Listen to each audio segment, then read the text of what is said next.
Please raise your right hand. Do you swear to tell the truth, the whole truth, and nothing but the truth in this hearing and investigation? Thank you po. Please take your seat. Mr. Chair, mabilis lang. Yes.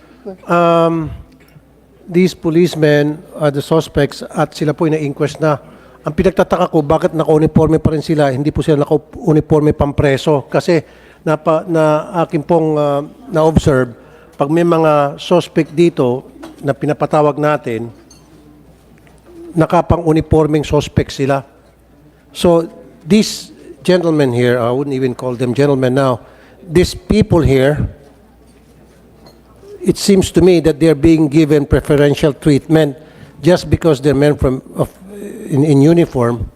Bibigyan natin sila ng magandang treatment. Dapat ito naka-uniforme pampreso. Kasi last time, at alala ko sa Coast Guard, di ba? Yung may lumubog na barko. Yung kapitan ng bangka, lumubog na bangka.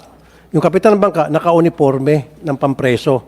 Samantalang equally, yung suspect din sa panig ng Coast Guard, na kinasuhan din, naka-uniforme pang Coast Guard.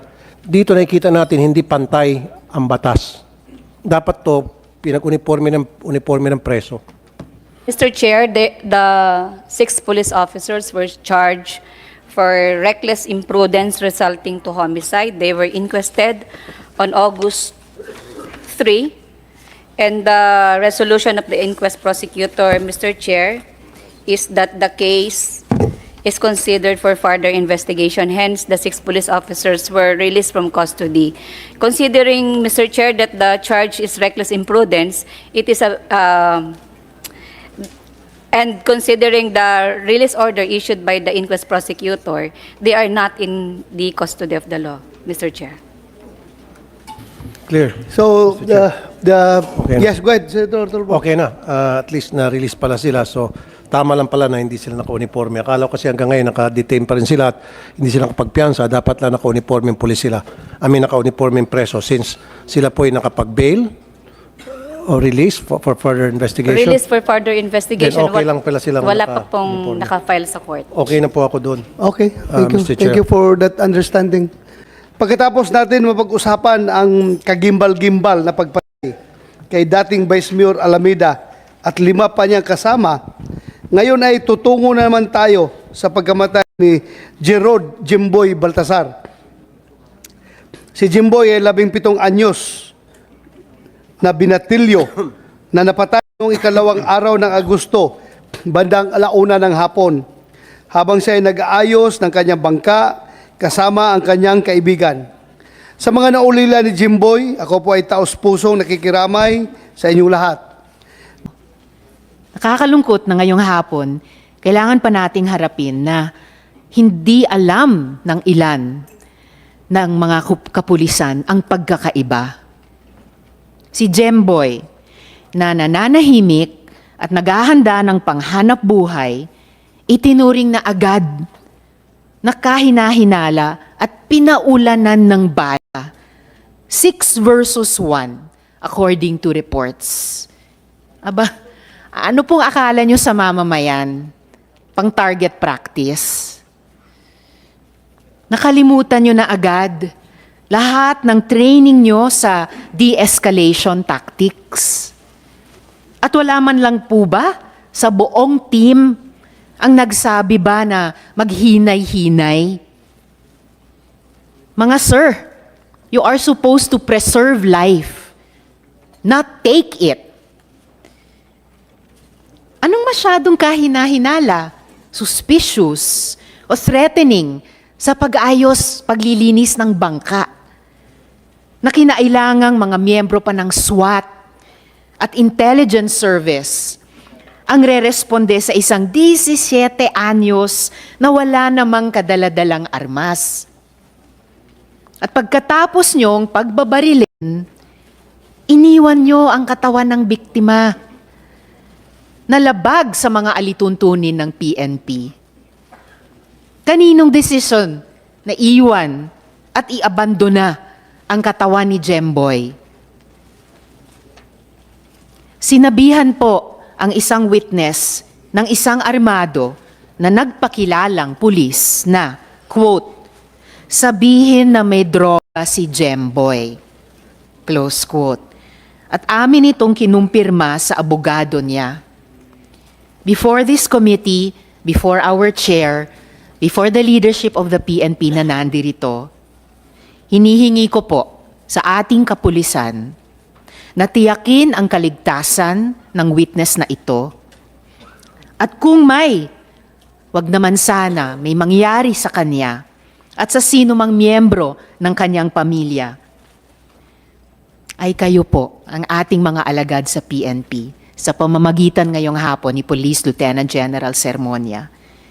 Kayo po ang papapanagutin ko.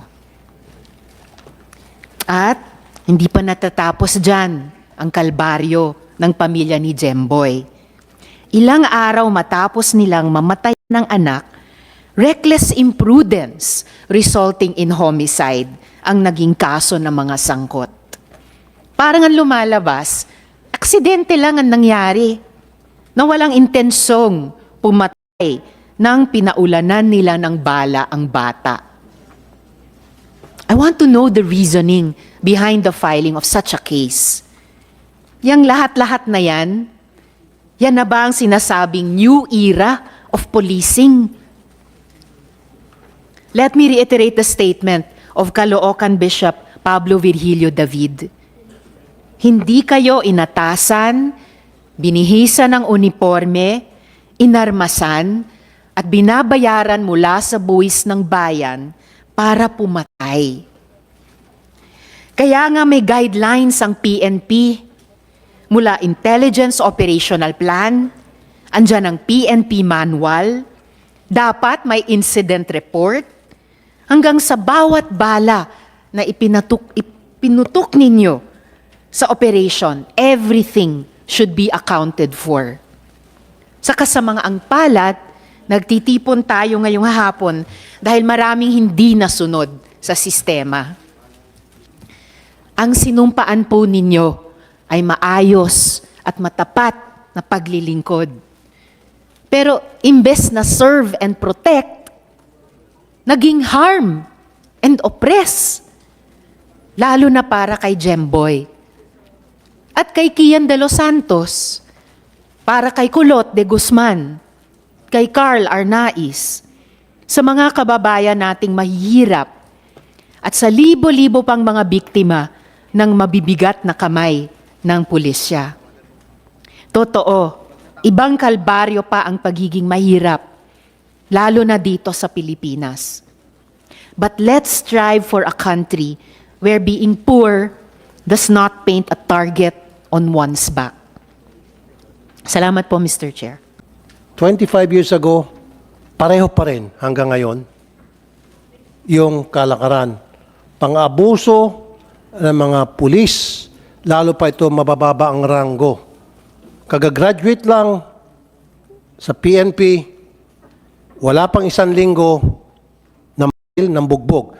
Ganon yung mga kasong nahawakan ko before, Mr. Chair. Nagpaplanta ng mga ebidensya. There is really something very, very wrong sa screening process ng ating PNP. Lalo na siguro sa neuropsychiatric exam. Siguro kailangan baguhin na yung format ng neuro exam. Dahil kung maayos sana yung psychiatric exam, neuropsychiatric exam, maganda ang pagka-craft. Itong 6 siguro hindi nakalusot, nasara sana ito. Paulit-ulit na lang, ibig sabihin, hindi na umuubra yung screening in place para masara itong mga bulok na itlog. What I'm saying here is, maraming bulok na itlog pero mas marami pa rin ang mga matitinong pulis.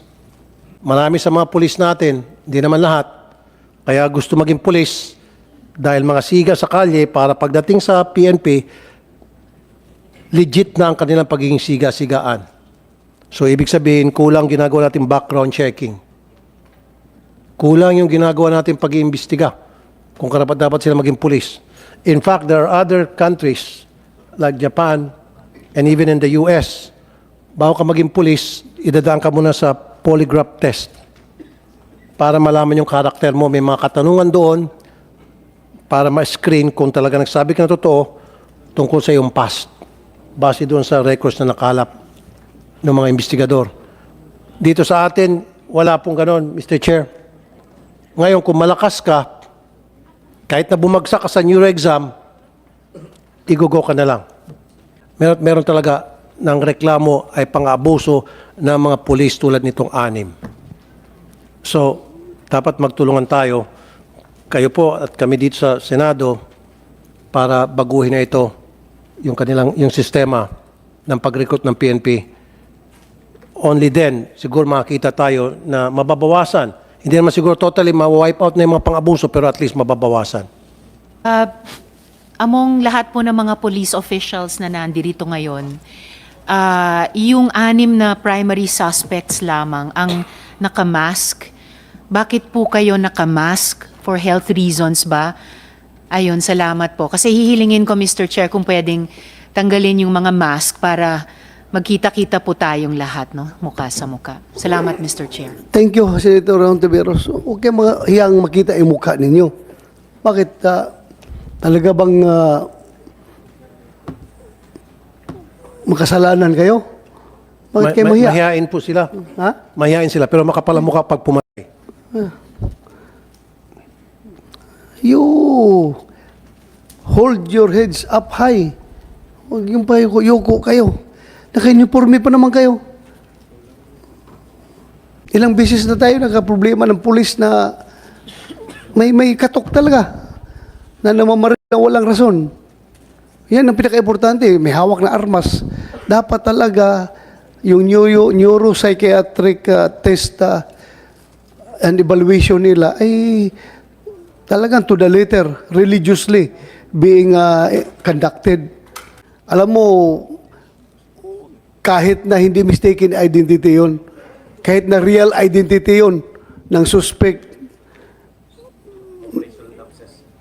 marami pa rin pananagutan doon. Kahit na suspect yan, kahit na tumakbo yung suspect na yan, dapat umambarin. Di ba? Ang dami ninyong dapat pananagutan dito. But we would like to, go ahead, Senator Risa. Salamat, Mr. Chair. Mabilis na dagdag lang dun sa katatanong lang ni Chair. Kasi nga sinasabi mistaken identity. Gusto ko sanang itanong kay sa team leader ng operation, tama po bang narinig ko kanina si Sir Carpio, Police Captain Carpio? Sino ba yung Reynaldo Bolivar na siyang hinahanap daw ninyo? At saan po nanggaling yung intelligence na nandoon siya sa area na pinuntahan ninyo? Your Honor, si Reynaldo Bolivar po ang isa sa mga suspect po ng shooting incident po na naganap ng August 2, 2023 po, kung saan po kinasawi ni Cristelo Mahinay. At nahuli po ang isang suspect na si Kenneth Aliroso. Itinuturo po itong si Reynaldo Bolivar na isa pong kasama sa pagpatay kay Cristelo Mahinay po. At saan po nanggaling yung intel na nandun siya sa lugar kung saan pumunta yung mga tao nyo at dun nila napatay si Jemboy Baltasar? Tumawag po sa akin ang isang informant na ang kinaroroonan po ni Reynaldo Bolivar na nasa gitna ng ilog sakay ng berdeng bangka. If I may, Senator Yes, Risa, Mr. Chair. can we continue your questioning right after the presentation of the District Director? Yes, Mr. Okay, Chair, thank I you. submit. Huling-huling follow-up lang kung pwedeng magpakita po si Police Captain Carpio sa kumiting ito ng letrato o larawan ng Reynaldo Bolivar na iyon. Kung pwedeng i-provide sa committee. Mr. Chair, mabilis lang talaga. Yes. Super bilis. Yeah, go ahead. Ilang taon yung Bolivar? Kung di po ako nagkakamali, Your Honor, 18-year-old po. So halos magkapareho. Pero may picture ba kayo hawak ng Bolivar? Kasi siyempre pag nag-pitch sa inyo na nandoon si Bolivar, dapat meron kayong hawak-hawak na picture para ma-identify na siya talaga yung hinahanap yung suspect. Meron po, Your Honor. So magkamukha ba si Bolivar at saka yung victim? Halos magkakahawig lang po, Your Honor. Makakahawig. You sure about that, right? Kapag hindi, so pwede kitang ipakontem, makukulong ka sa baba. Sure ka. Siguraduhin mo lang sure ka na magkamukha sila, magkaparehong katawan and all. Dahil kapag hindi ka sure, ipapakontem kita, makukulong ka sa baba. Matutulog ka ng ilang araw sa baba, Senado. Make sure lang. Pagdating po sa build, Your Honor, No, yung mukha lang. Sabi mo kasi magkahawig. Paano kung papakitaan ka namin literal ng picture niya na ang layo nila? So nagsisinungaling ka. Papakontem kita tulad ng nangyari dito ang ibang insidente. Pakukulong kita sa baba. Better sabihin mo na lang, nag-lapses nyo na lang yun at wala kayong dalang picture at hindi kayo sure. One step back lang po, dahil kanina sir, sinabi nyo, pinagpuputok ng mga tao nyo si Jemboy sa tubig. Pero hindi po ba totoo na pinagpaputok muna siya nung nandun pa lang siya sa nililinis niyang bangka? Kaya siya nahulog sa tubig. Pero nung pagkahulog niya sa tubig, lalong pinaulanan pa ng bala yung bata sa tubig. Hindi po ba ganun yung sequence of events? Natamaan muna siya sa boat, kaya nahulog sa tubig, and then hindi na talaga nakaahon dahil pinaulanan na ng bala. Your Honor, wala po kaming nakitang tumalon sa bangka. Ano po ang nakita nyo? Ang nakita lang po namin nag-iisang tao doon ay si Sunny Boy po. So, kung nag-iisang tao lang ay nakita nyo, bakit pinaulanan ng bala yung tao na nasa tubig na si Jemboy? Your Honor, baka po ang intensyon ng mga nagpaputok na yon ay para po kay Sunny Boy na bilang warning shot. Tumalon sa tubig si Jimboy, tama. Hindi na nakita na tumalon sa Jimboy, pero sa tubig na si Jimboy. May makita nila. Your Honor, doon po sa pinangyarihan po na yun, hindi po makikita si Jimboy na tumalon kasi po meron pong mataas. Oo nga, sige na. Okay, nasa tubig na si Jimboy, tama. Nasa tubig si Jimboy, tama. Opo. Oh, pero nasa tubig na siya, doon siya pinaputukan kasi nga, mistaken identity pinagpamalan. So, mas lalo na malabi ko ngayon, paano mo makikilala na yun talaga si Bolivar, si Jimboy the Bolivar, samantalang nasa tubig na po siya, mas lalo naging malabo sana yung tsura niya, kahit na magkahawig sila, kahit nakambal pa sila, nasa tubig niya. Mas may identify. Ba't pa kayo magpawaming shot? Ulitin ko, Senator Tulfo ha. Status nito, Kwan? Maliban? Ano status nito ngayon? Naka-inquest? Tapos na-release? So, saan sila ngayon? Restrictive custody na po lang sila sa Custody. regional headquarters, sir. Bikutan, sir. Bikutan. Yes, sir. Ulitin ko, tanongin kita, Maliban. Yes, sir. Sinabi ng team leader mo, magpaputok ka. Maraming na-arrest self-incrimination. No, as that operating this investigation, I will refuse to answer my question. Will somebody, Mr. Chair, I will. I'm reading Yeah, go ahead. I hope I'm reading the chair's mind. yes, Mr. Chair, dahil po nagre-refuse sumagot ng tanong ng komiteng ito ng Senado, si Police Staff Sergeant Maliban, at nagbibigay ng bago-bago, nakakalito, at halatang hindi pa makatotohanang sagot, si Police Captain Carpio, I move, Mr. Chair, to hold the two gentlemen in I second contempt. the motion. So there is, A motion coming from Senator Risa Antiveros to cite Police Staff Sergeant Jerry Maliban and the police team Mark Carpio in contempt. Duly seconded by Senator Rafi Tulfo. Any objection? Hearing none, Police Captain Joseph Carpio and Police Staff Sergeant Jerry Maliban are hereby cited in contempt. So ordered.